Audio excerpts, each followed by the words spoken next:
Hi, everyone. My name is Dakota Tur. My team and I are going to go over the deterministic machine learning to classify disaster imagery. I'm joined now with Kristen and Caitlin. This is our project for the DATA200S Spring 2024 MSSE grad project. I'm going to pass it off to Caitlin, who's going to go over the project overview and dataset that we used. So in our project, we were looking at satellite image data from the XView2 datasets. We looked at the Midwest flooding dataset, the SoCal fire, and the Hurricane Matthew datasets. We were focused on disaster type classification, specifically between the Midwest flooding and the SoCal fire datasets, and the damage level classification focusing on Hurricane Matthew. We started off by doing exploratory data analysis. We looked at the average height and widths of the images, and we saw that they were very different from each other. So we can see in this table that the SoCal fire images were quite a bit bigger than the other two dataset images. So what we did is we took the average photo size and we resized it. And then one of the other things we looked at was the RGB data and for the SoCal fire and Midwest flooding. And we saw that they allowed us to differentiate between the two, as you can see in the plots in the image. We then looked at the distribution of damage levels for each data set and saw that Hurricane Matthew was evenly distributed, while the SoCal fire and Midwest flooding, the damage levels were biased towards no damage. After that, we looked at how many images were in each data set and saw that we have enough images to accurately train our models. So now Dakota is going to go through our methodology. So in order for us to train our models, we first had to filter outliers out of the data set. As mentioned previously, we saw a significant amount of deviation in the image's heights and widths. In order to account for this, we filtered out very large images and very small images from the data sets, and then we ran our average height and width for each of the images, which was then used to resize each image in the data sets. Following this, we then extracted the RGB features out of the data sets. And on the right, you can see another sample plot of this distribution of these extracted features. This is specifically from the Hurricane Matthew data set. And you can see here that a lot of these distributions tend to overlap each other, which would come up later for our models for biases and likely to an issue of convergences with the models. After we extracted these features, we then had an intermediate step for some of the data sets, specifically focusing on the Hurricane Matthew data set. This is where we would apply image filters, and this would be to support the convolutional neural networks. On the bottom right of this slide, you can see a sample of this filtering. This is a Sobel and Gabor filter applied to one of the images out of the Hurricane Matthew data set. Both of these were chosen for their strength in picking out outlines of buildings or outlines of shapes within images. After this, we were able to create our training and validation dataset splits.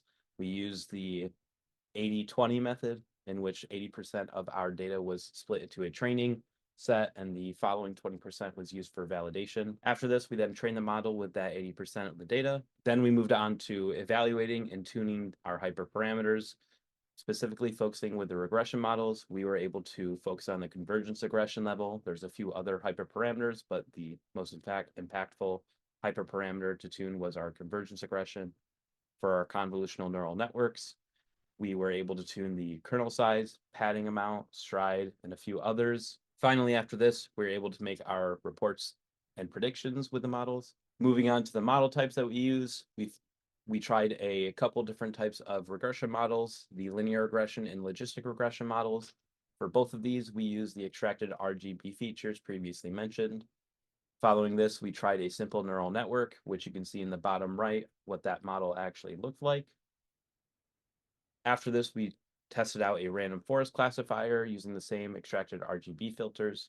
We finally used a simple convolutional neural network, which you can see what that model looks like in the top right of this slide. We tested this out with the extracted RGB filters, as well as using the filtered imagery directly from the data set. For the SoCal fire and Midwest flooding, we used raw imagery. This is because of the strength that we saw with the ability of basic models to be able to differentiate based on just the RGB features alone. For the Hurricane Matthew dataset, we used the Sobel and Gabor features, image filters, so that the model had a better time of finding the edges of buildings. I'll now pass it off to Kristen, who will go over our results. So we can see in the table for task A that both logistic regression and our CNN worked equally well in differentiating between fire and flood. Due to the CNN model having a better potential of expanding to more complicated data sets, this would be the ideal model for future research. The CNN model's approach would also be able to better adapt to the development of computer vision models in the future. In task B, the best achieved results were seen using logistic regression. Though with hyperparameter tuning of the CNN model, we could likely increase that F1 value that we see for CNN. Currently, the kernel of the convolution layer is quite small, and this can cause an issue with the model interpreting the features within the data set.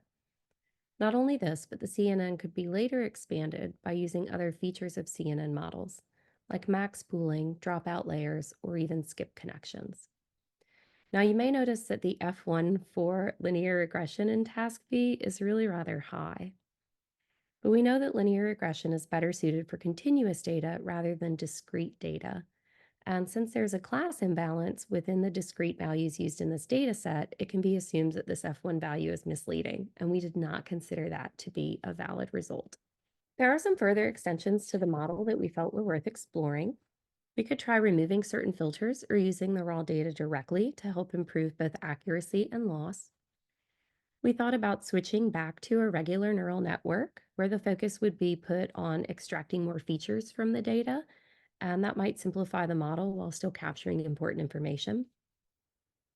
We thought about extracting images that perfectly fit the bounding boxes of the buildings, or also collecting images before the listed disaster for each building and then comparing them to images after the disaster.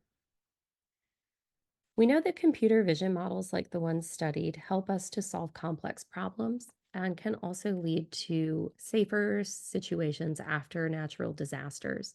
If models like the ones designed here were to be used by something like an insurance company, then individuals who suffer heavy damages might have an easier time with doing things like making their insurance claims. We might also see the government use this information to better invest into infrastructure that can help protect against these natural disasters in the future. And thank you for watching our video.